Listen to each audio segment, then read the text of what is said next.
Rangers boss Russell Martin is facing intense pressure after a poor start to the season, with fans calling for change in the dugout. But behind the noise, a very different picture is emerging, and it could explain why the club is unlikely to part ways with their manager just yet. Let's break this down in today's video, along with all the other Rangers news from the last 24 hours. There is so much to discuss in today's video, so be sure to like the video and subscribe to the channel for daily Rangers content. But first, Andrew Kavanagh watched on as Russell Martin clung to some much-needed relief, guiding Rangers to a 2-0 victory over Hibs in the Premier Sports Cup on Saturday. David Gray's men arrived at Ibrox on the 20th of September with the pressure squarely on the home dugout, but Martin's side delivered when it mattered most, booking their place in the semi-finals and snapping a worrying 5-game winless streak. It was a night that may have bought the under-fire boss a little breathing space, yet the tension around Ibrox is far from eased. With fan unrest reaching fever pitch and calls for Martin's dismissal growing louder by the week, the club's chairman Andrew Kavanagh now finds himself in the unenviable role of kingmaker. As journalist Keith Jackson observed, Kavanagh is caught in a no-win situation. Back his manager and he risks alienating the Ibrox faithful, but bow to the demands of the crowd, and he may come across as a leader too easily swayed.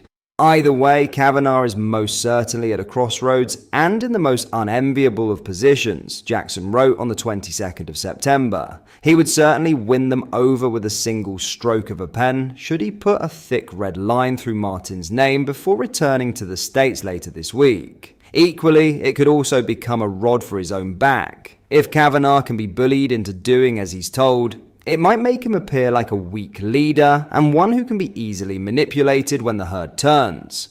For Martin, at least, the win over Hibs carried more than just scoreboard significance. The game saw the return of Nicholas Raskin, who finally earned his starting spot and repaid that faith instantly.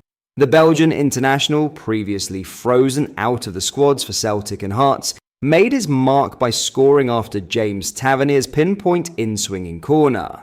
The decision to recall Raskin hinted at a possible thaw in whatever tensions had built between the midfielder and his manager.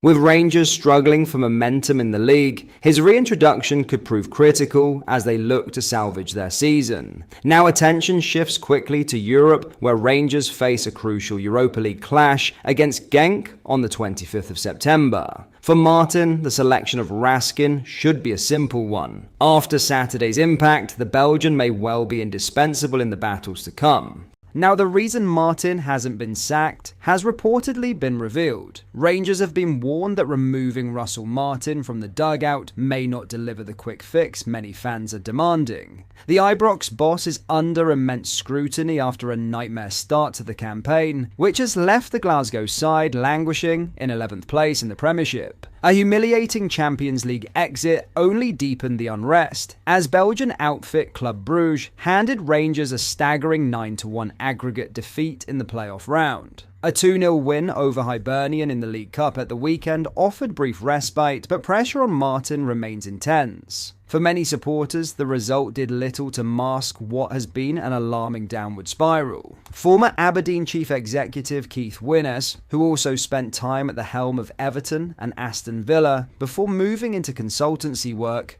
has now cast doubt over whether Rangers could even find an adequate replacement if they were to part company with the 39-year-old. Wentz argued that the job has become increasingly unattractive, suggesting the atmosphere around the club has turned toxic. He believes Rangers' reputation, combined with their recent track record of managerial upheaval, could deter top-level candidates from taking on the role. Martin, notably, is already the club's third manager of 2025, following the dismissals of Philippe Clement and Barry Ferguson. Wentz warned that constant turnover is a recipe for long-term instability. If the fans get their wish, you'll just see a parade of managers, he explained. At that point, nobody of real quality will want to be at Rangers. The club is seen as a toxic place to go, and if Martin is pushed out so quickly, they won't be able to shop at the top shelf. He urged supporters to channel their frustrations more constructively, stressing that simply demanding sackings is not a solution. Wentz also reminded fans of the instability under the previous ownership, pointing out that the current regime at least offers a chance to rebuild. Make your voices heard, of course, he said, but there has to be more than just asking for people to lose their jobs every time things go wrong. Backing the team might be a better use of energy, even if I know how difficult that is in Glasgow. Despite the calls for change, Martin's fate could hinge on Rangers' next two fixtures. Following the Hibs win, they face Genk in the Europa League before travelling to Livingston in the Premiership.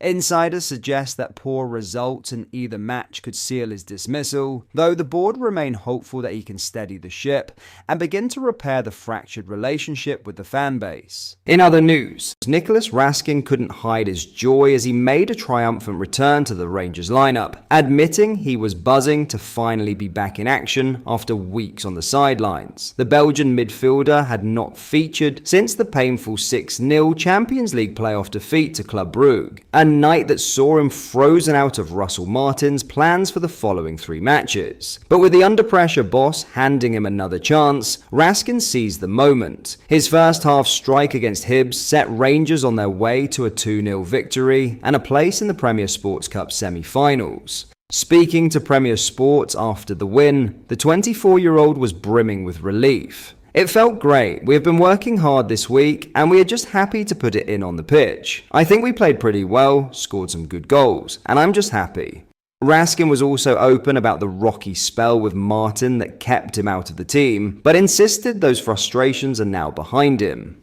Listen, I think it's in the past now. We put in a good performance and have to look forward. Everything has not been perfect. I didn't enjoy some parts of it. I think the manager didn't enjoy some parts of it either. We had a good chat and hopefully we can work together, have a very good spell and move on. It's a thing that happens in football for Raskin. What matters most is delivering for the supporters. We are an emotional club and an emotional team. I just want to win. We just want to give back to the fans what they give to us. The support of the fans was amazing. For someone not born here, it just feels incredible. When I go on the pitch, I try to give everything for my teammates, for the fans, and then just try to win every game now. What's in the past is in the past. We move forward. Raskin's return may have come after a turbulent spell, but his performance against Hibs showed exactly why he remains such a valuable figure in the Rangers midfield. By putting the past behind him and reaffirming his commitment to the badge, he has given both Russell Martin and the fans a timely reminder of what he can bring. Now, the challenge for the Belgian is to build on this moment and turn it into a run that can help drive Rangers forward in a crucial stage of the season. But that is all for today's video. Thank you for watching. I hope you enjoyed. If you did, please make sure you hit the like button and subscribe to the channel. We post all the latest Rangers news every single day, so join our fast growing community so you never miss out. Thank you. I'll see you in the next video.